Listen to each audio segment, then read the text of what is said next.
நான் உங்கள் சங்கர் கணேஷ் பேசுகிறேன். இன்னைக்கு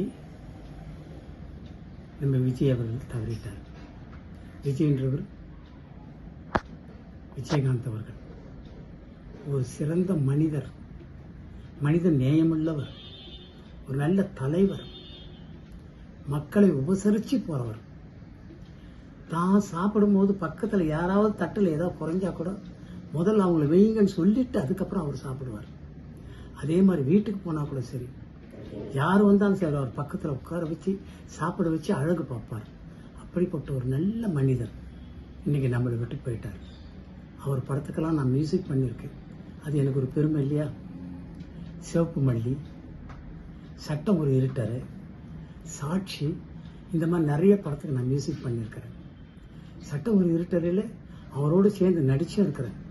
அது நடிக்கும் போது தான் தெரிஞ்சது, அவர் ஷூட்டிங் முடிஞ்ச உடனே யாரெல்லாம் கூப்பிட்டு உட்கார வச்சு சாப்பாடெல்லாம் சாப்பிடணும் அப்படின்னு சொல்லி ஒரு அன்பு அணைப்பவர். அப்படிப்பட்ட நல்லவருடைய மறைவு நம்மளை எல்லாம் மனசை ரொம்ப கஷ்டப்படுத்த வைக்குது. அவர் ஆத்மா சாந்தி அடைய நம்ம எல்லாரும் பிரார்த்திப்போம். அவர் குடும்பத்துக்கும் அவர் தெய்வமாக இருந்து அந்த குடும்பத்தையும் அவர் காப்பாற்றணும். அவர் எல்லாருக்கும் வேண்டியவர். எல்லா ரசிகரும் இன்னைக்கும் அவரை வந்து புகழ்வாங்க. கேப்டன் கேப்டன் கேப்டன் அப்படி. அந்த கேப்டன் ஆத்மா சாந்தி அடைய நம்ம எல்லாரும் பிரார்த்திப்போம். புதிய தலைமுறை சேனலை யூடியூப்ல சப்ஸ்கிரைப் பண்ணுங்க. புதிய தலைமுறை சோஷியல் மீடியா ஹேண்டில்ஸ் ஃபாலோ பண்ணுங்க. புதிய தலைமுறை ஆப்பை டவுன்லோட் பண்ணுங்க. டிஜிட்டல் தளங்களில் புதிய தலைமுறை எங்கேயும் எப்போதும்.